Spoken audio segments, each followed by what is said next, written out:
Next question is from Drew Mosier. What are your fitness trend predictions for 2021? Oh, I got one. Oh, go for it. Yeah, I got one that's, normally I think when we think of the fitness trends, we think of like this bullshit thing that's going to happen. I have a positive one that I think is going to be a good fitness trend this year. I think the movement of, doing things like as far as fitness related, this idea of like you have to go to a gym and get a workout in and have a membership and sweat, in this on a treadmill. And I think that's going to slowly go away, and more people will find more creative ways to get in shape, and start training at home. And I think I think it's obvious that the home gym surge of like equipment is like through the roof, right? It's going to keep going. I think so too. Yeah. And I think more and more people are actually having, and this is including myself. So this is the longest I've ever been and not been in a gym in almost 20 years. Mm-hmm. I have never gone this long. Yeah, you were not a home gym person. No, I was, out of the three of us, I was the one who I'm not a fan of it. Mm-hmm. And obviously because of the time that we're in, I was forced to make it work and figure it out, and have now learned to love some of the benefits of that, as much as I didn't like it before and said, oh, I love, and I'm not saying that I still wouldn't enjoy getting a lift where there's a bunch of other, people pushing weight and doing things in the gym atmosphere.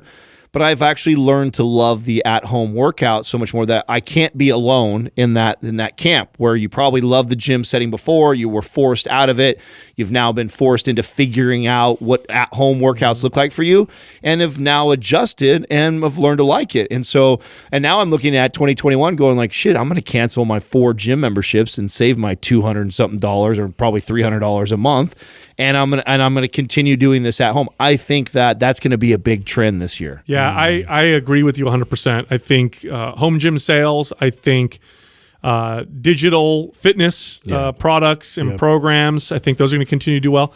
I think also that the demand for fitness is going to go up. We saw it dip, right? Gyms closed, people freaking out, eating more crappy food, That's another good call. Drinking more alcohol. I think that this is my own belief. I think that we're going to start to reach a breaking point where a lot of people are like, okay, I needed to do something to take care of myself. And I think you're going to see that more this year than you have in previous years. How could we not when you connect all the COVID stuff? Yeah.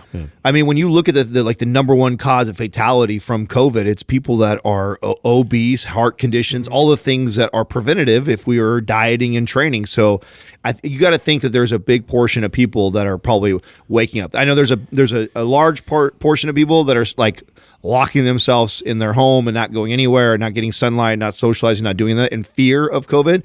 Then I think there's another big portion of people that realize like, oh shit, like one of the best things that I can do to prevent this or at least mitigate it if it does come my way is to be healthy. I think that's human behavior because look at it this way. I have friends that have served time in prison, and the time that they were most consistent with their workout was in prison. Why? You have some sketchy friends. It's a few. But it's because they were in a situation. It was a stress relief. They didn't have a lot of options available to them, and they became consistent with their work. I feel like we're hitting a breaking point. I really do. Yeah. I think a lot of people the demand for fitness is going to increase because a lot of people are like, all right, that's it. I need to do something. I need to get on a schedule.